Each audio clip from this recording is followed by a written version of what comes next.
So I was just going over the agenda here. We're going to talk about interface management as it relates to the risk management process. We'll talk about best methods and ways of mitigating interface-related risk and the importance of identifying high-risk interfaces on your project. We're going to switch gears just a little bit then, and we'll talk about interface management and change management, talk about how changes and modifications to interfaces can drive change, and how the change process itself can drive changes to interfaces. We'll take a look at an integrated approach, and then we'll save time at the end of the session for some Q&A. So just a little bit before we get started on CoWorks, we're a leading software vendor for project information management. Our solutions are designed for major capital projects and are used to manage project information and to facilitate collaboration among project teams. We have customers all over the world, a real good mix between the owner-operators and the contractors, EPC contractors. Our primary industry is the oil and gas. We also have power, mining, and some infrastructure. So we offer several products and several solutions. Our flagship product is the Project Information Control Platform. It is used to formally manage project information with many document control features such as transmittals, design review and approvals, squad check, collaboration among contracting parties.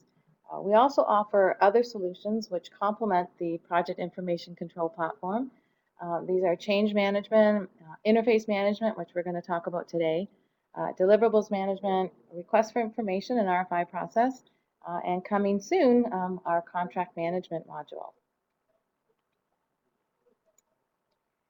So I always want to start off an interface management webinar and session with just a quick definition of interface management to make sure we're all on the same page. But basically, interface management is the process of identifying and managing project interfaces and facilitating the information exchange and collaboration between the different interfacing parties. The interfacing parties can be the EPC contractors, engineering companies, fabricators, installation teams. It's basically all of those who are involved in the delivery of the project. When we talk about an interface, we're typically talking about physical interfaces, and we typically manage external interfaces. But of course, as you all know, there's different types of interfaces that can be managed, as well as the difference between an internal and an external interface. But the definition of an interface is a physical connection or boundary between two scopes of work. It's really at the point where the responsibility for a system or connection transfers from one party to another.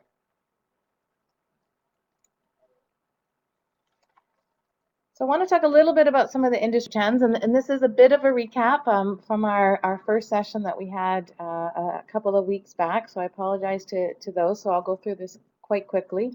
But what we're seeing in the industry is that we're seeing an increase, people or organizations that are increasingly adopting interface management. The discipline is more mature, it continues to gain adoption in the industry, especially in the oil and gas area.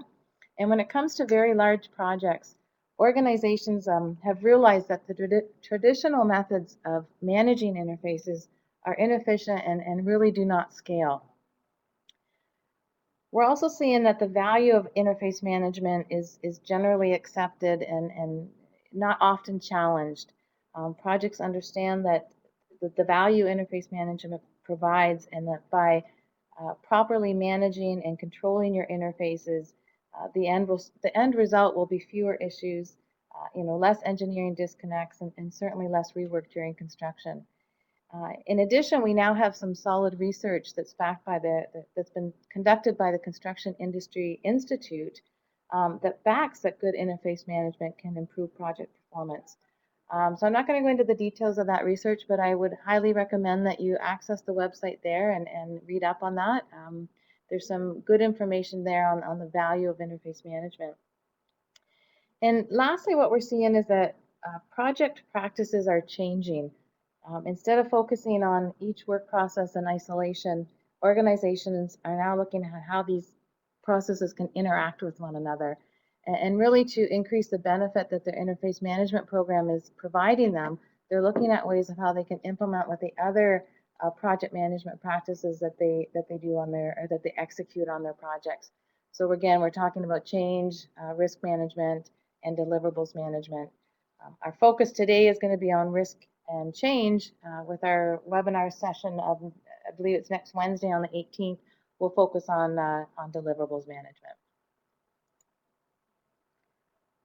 Okay, so I just want to talk about all the different practices that a project will execute during the life cycle of a project. There's many different project management practices here that in some way have a relationship with interface management. So interface management is feeding information into these processes, or possibly these other processes are feeding information into interface management. So for example, we have contract management. A best practice for interface management is to identify interfaces early on, during the front-end planning stages of a project.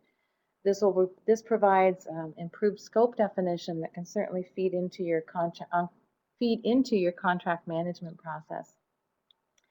There's also scheduling. Now we're going to spend a bit of time today talking about scheduling as it relates to risk mitigation of interfaces, because there is a direct link there.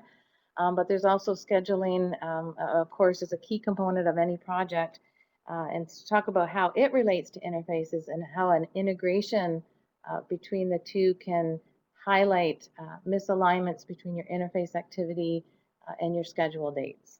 Right, so a very important component of an integration between these two systems. But again, our focus is change, risk, and deliverables management. All right, so we'll get started. We're going to talk first about interface management as a risk mitigation process and how better management of your high-risk interfaces can lead to more successful projects. So if we look at interface and risk, the level of risk associated with delivering large capital projects is significant, and that's due to the size, complexity, and the uncertainty that's associated with these projects. And certainly the end result for some organizations is the inability of their projects to meet the delivery expectations. So organizations are attempting to underwrite this risk to the projects by spreading the risk across multiple EPC contractors. However, this introduces a different type of risk, in that increasing the number of stakeholders on your project is going to increase the number of interfaces, which certainly increases the need to implement a structured interface management program to mitigate those risks. Poorly controlled interfaces have been identified in the top 10 project risks, 2 major capital projects. Interfaces represent significant risk, and the consequences of poorly managing your interfaces can be very high. And the main source of this risk is the fact that there's ineffective communication and collaboration across the delivery teams, and really failure on behalf of the owner to properly define interfaces and clearly set out expectations. On a mega project, we see, several hundred, if not thousands of interfaces that need to be managed. So our discussion today is going to focus on, how do you weed through all those? How do you identify the high-risk interfaces that should, that require greater attention? So all your interfaces need to be monitored, but what we're looking at here is identifying those high-risk interfaces, and they need to fall under the risk management umbrella.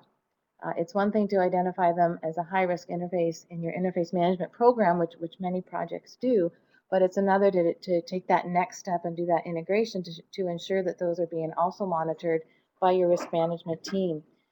So with well-defined interfaces, you're going to be sure that everybody fully understands the extent of the risk at each interface. They understand what their roles and responsibilities are. They understand the interface and the complexity of the interface, and what actions each party needs to take to manage the risk that those interfaces represent. So the ultimate goal here is to reduce the negative impact that the high-risk interfaces can have on the project's baseline cost and schedule. So talk a little bit here about the risk management process. It's widely accepted and widely practiced on all projects, and it can be anywhere from a very formal process to a very informal process, and that likely depends on the project team and their experiences and the tools that are available to the project. To be effective, the organization's risk management plan, at the very least, needs to enable identification, evaluation, and management of risk to the project. The process starts off by identification, so identifying the risks to the project, and in so doing, you're developing your risk register. And the risk register serves as a central repository to track and prioritize these risks. The next step is to assess and evaluate based on the probability that the risk will even occur and the impact it can have on the project. So risk evaluation is really about developing an understanding of which risks have the greatest possibility of occurring and those that can have the greatest negative impact on the project. Again, in order to narrow down the focus on those critical risks. The next step is to mitigate or to monitor and control, developing a plan of how you will reduce the negative impact and control the risks on the project for each of the identified risks. The challenges in risk management today is really with the unknowns, which are very common because of the size and the complexity of the project. There's not a So due to a lack of experience in managing projects of this size, there are a lot of unknown risks. As well, complexity can introduce additional risk and mask existing risks. There was an article recently posted, for those of you that are part of the Interface Management LinkedIn group, there was an article recently posted which was written by Bob Prieto, who is a senior vice president at Fluor, and he describes some of the key aspects of why large projects and multi-project programs are underperforming.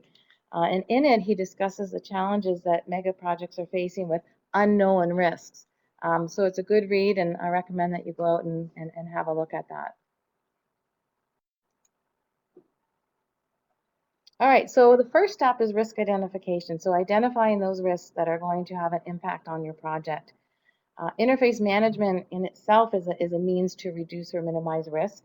You're increasing the coordination and collaboration between your interface parties, and you're also doing early identification of your interfaces, which will help to expose potential problem areas and risks to your project. But you also need to consider the risks that each individual interface brings to the project. Every interface represents some risk, but they're not all representing the same level of risk. So you want to focus attention on those high-risk interface points.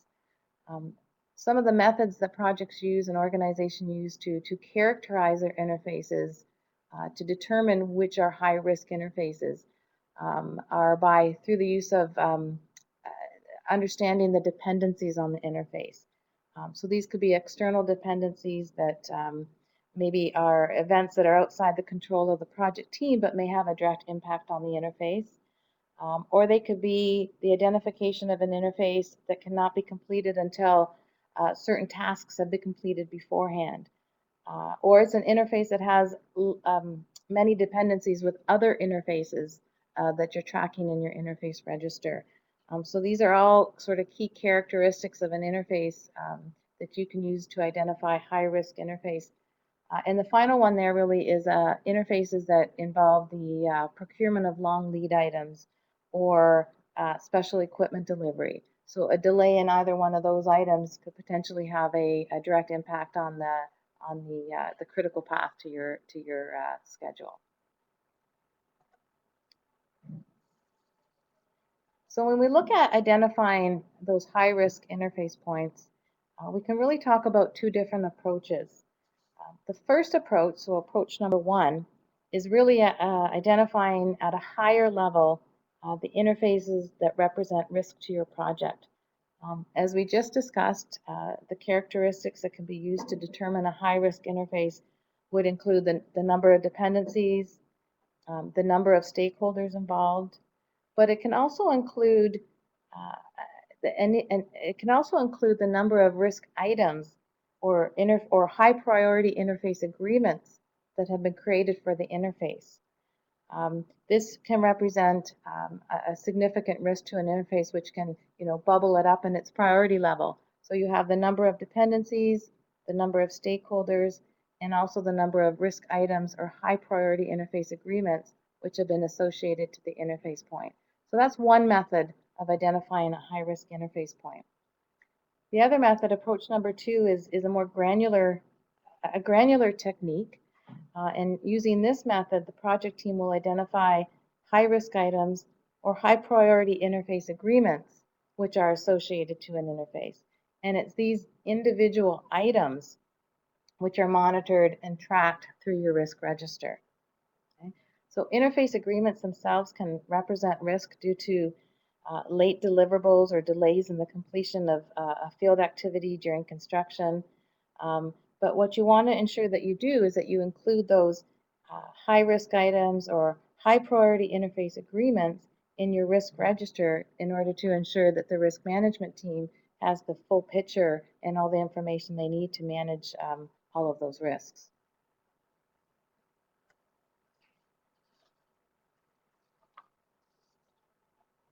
The next step is about risk assessment. And if we focus on approach number 2, we're looking here at understanding the impact and the probability of occurrence of a particular risk. So if we think about approach number 2 and a focus on identifying individual risks, we can use a method that identifies high priority agreements to determine the potential risk an interface represents. For example, if you raise an interface agreement requesting the submission of a drawing, it could be a P&ID, a process flow diagram, the requester of the agreement is required to provide an assessment of the cost impact or of the schedule impact if the deliverable is not provided by the requested date. So what is the consequence to you, requesting party, if this deliverable or this item is not received on the date that you're looking for? So based on that criteria, we can flag the agreement as either a high, medium, or low interface agreement. Now, this is really only a method that can be used to rank interface agreements, and it will assist you in identifying interface agreements that have a higher priority over other interface agreements. It's not a complete risk assessment, nor does it really determine the probability of that event occurring, but it can be used as an indicator to rank and prioritize interface agreements in your system. It could be that during interface meetings, these high risk or high priority interface agreements are reviewed, and the impact of deliverability could be discussed, with both EPC contractors at the table. But it's also used as an indicator to identify items that should be included in the risk register, or as an indicator of a potential interface that represents high risk.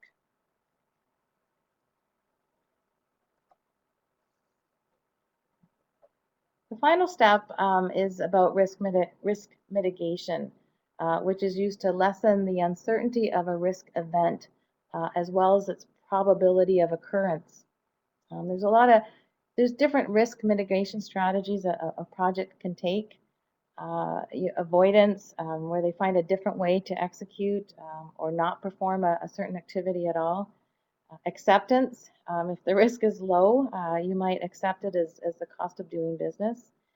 Control, so we're going to talk a lot about how to control and manage risk today. There's transference or transfer of the risk. A lot of projects use this, or a lot of organizations transfer risk by the contracting strategies that they deploy or that they implement on projects. So when we're talking about interface risk and methods to mitigate interface risk, it's really all about the program and the solutions that you implement on your project. So by providing improved collaboration and coordination, having a strong communication matrix in place, and by facilitating and encouraging that open communication and information sharing, that's one method to mitigate interface-related risk. Another is through the use of a well-defined, well-managed interface register. So with well-defined scope, you're going to ensure that all interfacing parties understand the interface complexity. So you've got the interfaces defined. They understand the complexity involved in those interfaces. You'll also have a better understanding on behalf of your delivery teams of what their roles and responsibilities are. That'll lead to, reduced design errors and rework or gaps. You also have added visibility, so you have transparency into the system, and you can ensure that all stakeholders are kept informed, and all stakeholders understand who's responsible for what and when. And one of the key factors, or one of the key methods or tools, is through the use of schedule integration. By integrating the high-risk interfaces you've identified into your schedule. We'll talk a bit more about this. Some projects use what we call key interface milestones to track and link interface activity against that. But what this gives you is it gives the interface manager and the planner better visibility, and they can easily identify misalignment between interface activity and schedule milestones.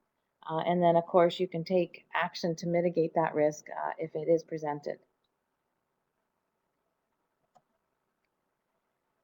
So this diagram here just goes into a little bit more detail on how the schedule integration would work. And again, we're talking about integrated systems here. We're talking about automated systems. So this is step one would be the interface team working with their delivery teams and their area planners to identify those key interface milestones. Now, this is one method of doing it. You could also certainly link your high-risk interface to, existing milestones or existing key activities in the schedule as well. With that done, those key interface milestones are populated into the level 3 area schedules, and links to the specific interface points or interface agreements are created. So there is a bit of upfront work, the interface manager working with the planner to identify those key interface milestones and to create the linkage between the interface points or interface agreements that you're managing in your interface register. What happens next then is on a periodic basis, you will export the information from your scheduling tool and provide it to the interface team. The interface team then has the ability to import that information into their interface management system. While all that is happening, the interface team and the delivery teams have been creating interface agreements in the system. So these interface agreements could be related to, deliverables of documents. Depending on what phase the project in, they're tracking construction field activities. But certainly all of these agreements have agreed upon and acknowledged need dates. So we're going to have the ability then to take those need dates and compare it to the schedule information, which has just been imported into the system. How that is done is through a report. So the interface team has the ability to run the work schedule discrepancy report, which runs a comparison against the interface points and interface agreements in the system and compares those to the milestone activity and the planned completion dates in the schedule. If there's any misalignment, the interface teams working with a planner can address it and mitigate the risk that misalignment or that disconnect between dates represents. Based on their mitigation plan, the information will either be updated in the schedule. It's possible you need to adjust the dates in your schedule and reforecast, or maybe you go back to the EPC contractors and see if the dates of the deliverables can be adjusted, and then the cycle repeats. All right, so this is an ongoing schedule integration capability, which is a great way to mitigate interface-related risks on your project. So talk a little bit about leading indicators. These are tools, clues that you can use that will provide early warning of potential problems. In interface management, we have a number of leading indicators that we can take advantage of. One of those would be delays in deliverable dates being met. So you're managing the system, your interface register, you've got a number of items that are overdue. That can be an indicator of a potential problem. Lack of acknowledgement on received requests. There's the concept that we use in CoreWorks in our interface management solution of acknowledging a request. So interface agreements are raised, and the provider or the responding party will acknowledge that the request was received and acknowledge that they can provide the requested information or deliverable on the date that's requested. So if you see in your system that acknowledgement is not occurring, that these agreements are not being accepted, that's another possible indicator of a potential problem. Certainly lack of communication or poor communication is an indicator. You're an interface manager or the project manager, you log on, you view your report and dashboard, and you see that in the past month, there's been 0 interface agreements raised in the system. That's probably a pretty good clue that you have a potential communication problem, which could result in a potential, interface issue down the road.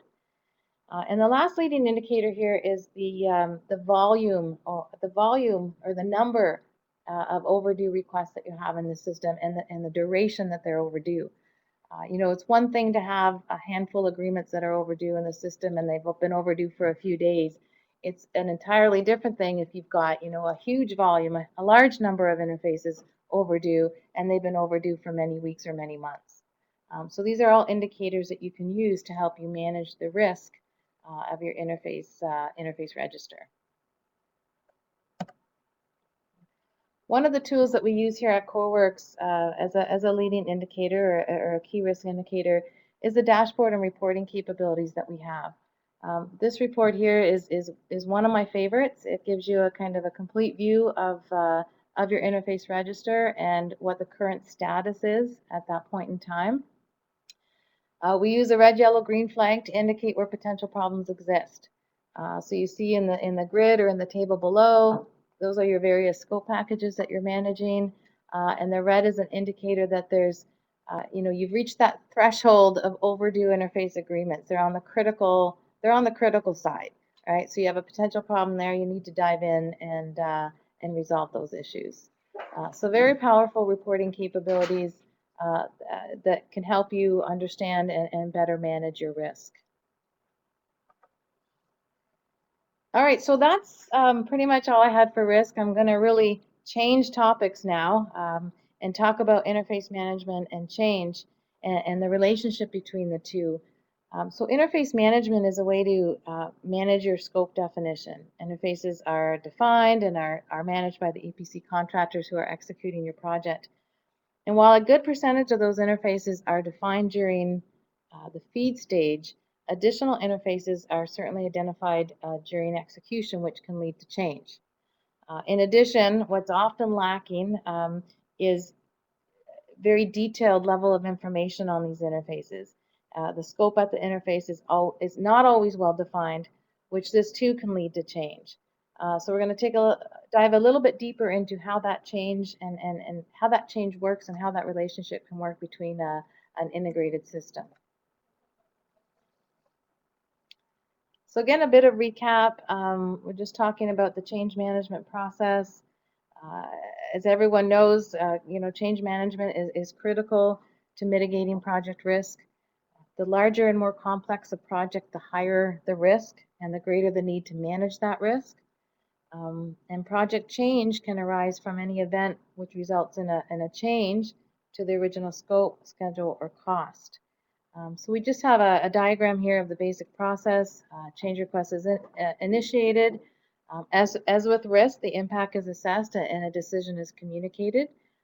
If the change is approved, a change order is used to implement the change, and then you monitor and control. So if we take a look at how interface management and change management tie together, we kind of need to look at both sides to see how one impacts the other. The process is similar regardless of where the changes or where the process starts. You're basically identifying, assessing, and then when applicable, you're going to transfer the information to the other process for it to complete, and then the information is transferred back. So interface management, as I mentioned, can drive change on a project. And when major changes to interfaces are introduced, The result can often be that, variation orders are raised. And this can also lead to a cascading effect on the other scope packages that are involved in the interface. So it's very important to keep that relationship and that understanding, up front and present. So if we walk through the diagram here on the interface management side, leading over to change, the interface manager or the EPC contractor managing the interface have identified an interface pointer agreement which could represent change in scope. More than likely, they've reviewed this during their regular meeting, but then they do an assessment. So they review the interface point with regards to change, and they raise a potential change alert. Now, when we're talking about systems like CoreWorks, this can be an automated process. So directly from the interface system, you can initiate the change, the potential change alert. Again, that's another automated process which will go through more than likely to the scope manager responsible for that scope package, who will do the assessment. They're the individual that has the best business knowledge of the scope of that package and the definition, and they're really the individual in the best position to review that potential change alert. If it is determined that that change is in fact a change in scope, that process can initiate the change management process, and that's basically when we kind of put a hold on the interface request or the interface document and transfer that information into the change management process. Once the change request is approved and the change order initiated, that information will feed back into the interface management system, updating the status so that all parties, are aware of the decisions that were made, and if any changes, any subsequent changes need to be made to the interface or the request itself. If we look on the other side and we take a look at change, change requests and change orders can often lead to new interfaces or modifications to existing interfaces. And changes are generally classified as a scope change or a non-scope change. And likely what we're talking about here most often would be those that involve a scope change that are going to directly affect your interface management program and your interface register. So on this side, again, you identify a change request is identified or raised in the system. Its impact with regards to interfaces is reviewed. All change that comes into the system should be reviewed for its impact with regards to interfaces. So that assessment is made. It's determined whether or not interfaces are directly affected. If the change request is approved, the change order is raised and initiated, and the change order is the instructions to implement the change, which should include a reference to any interfaces, existing or new, that need to be managed and need to be created in the interface management system. So there's definitely a direct relationship between these processes, and both teams need to be vigilant and aware of when a change in an interface requires a change management process, or when a new change request is going to result in a new interface being raised. So I'm just going to walk through. This is kind of a flow diagram that shows us what this process would look like. And again, it's an integrated process using an automated workflow tool. So you just please keep that in mind. So the process starts with an interface agreement. So there's been an interface agreement raised in the system that has been identified as potentially requiring change, a change request. The deliverable is above and beyond what the EPC contractor feels is part of his scope. So that change is identified, likely reviewed during an interface meeting, and directly from the interface system itself, we can initiate a potential change request. So that kicks off another automated work process that will go through the reviews and approvals with the scope manager and feed that information back to the interface agreement. So the beauty in this is that when you're looking at the interface agreement, you can see what the current status is of the open change notice, and monitor and track that.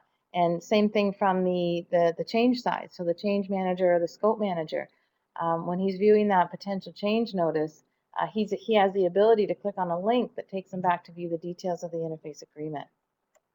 Right? So the change notice goes through its own review and approval process.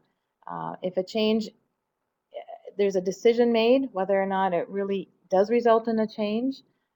If not, that information is fed back into the interface management application, and the agreement is updated accordingly, and everybody carries on. If it does require a change request, that process can be initiated.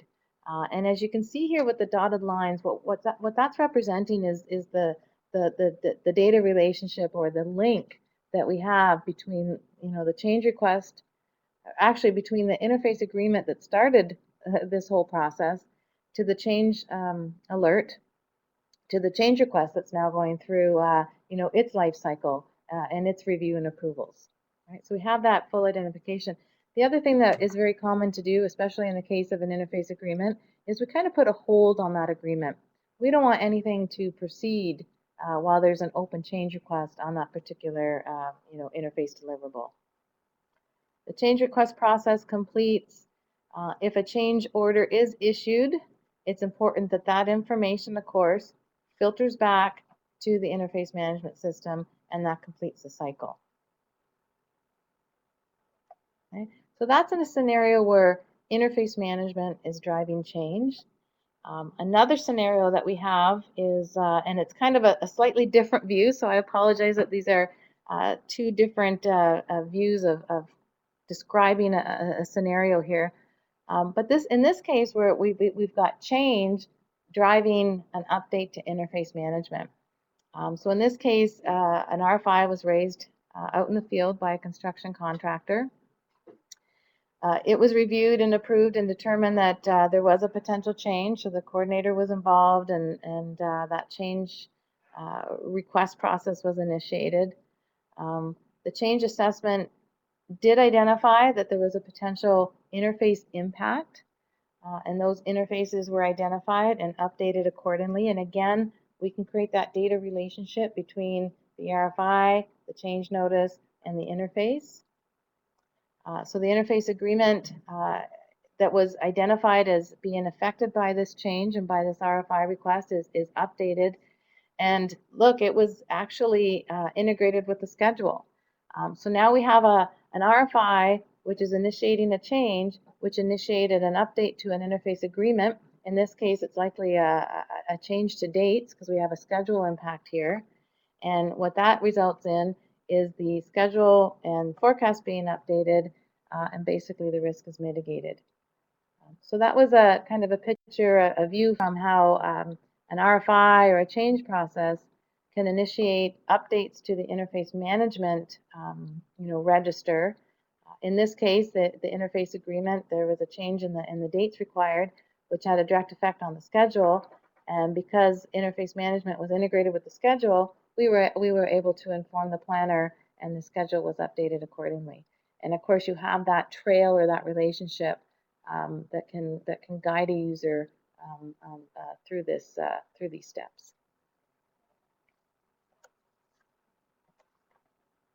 All right, so just a little bit on the benefits of integration.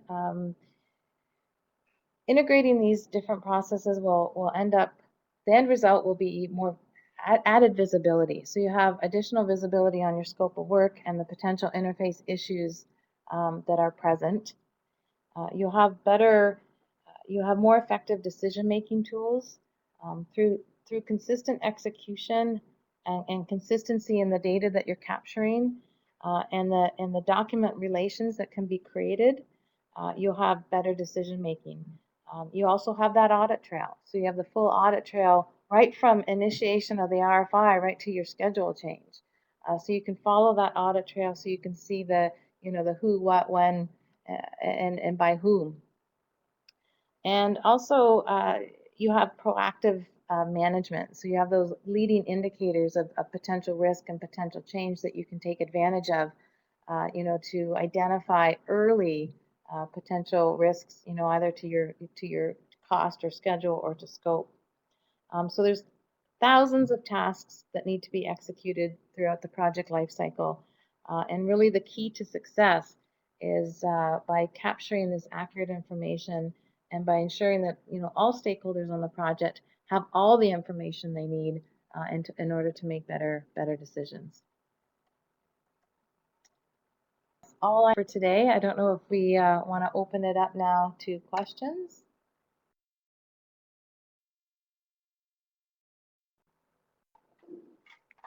Okay, Kelly, so the first question we have is, are delays in deliverables actually leading indicators or lagging indicators? This was back from your risk management talk.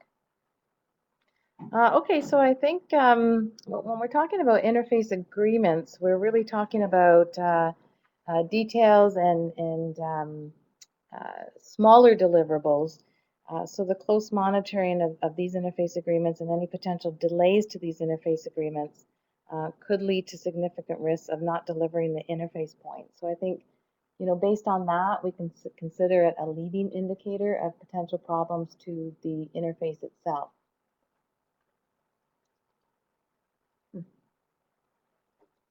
Great. Okay, so we have a few questions coming in. The next one we have is, do you have a feature that will export interface information to the schedule? Okay, thanks, Jen. Yeah, actually, we do. We have the ability through our interface management online register to export information. So that information can be exported and then subsequently imported into the schedule tool of choice. Great. Next, we have from Kevin, who owns the change management and the interface management integration process? That's a very good question.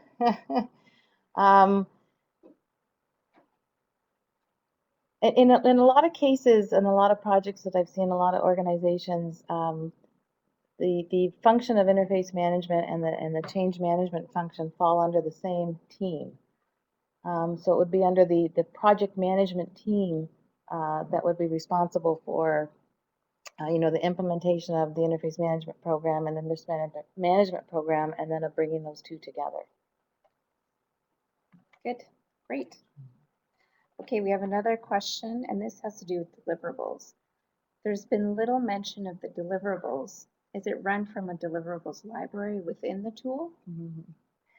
Okay, thanks for that question. And that actually is going to be the topic of our webinar next week. Mm-hmm. So we talk about interface management and deliverables management and where those deliverables are, how that integration works with interface management, and how we can keep the interface team and the external contractors informed when updates to deliverables are made. So that's a good question, and that's going to be the topic of our discussion next week.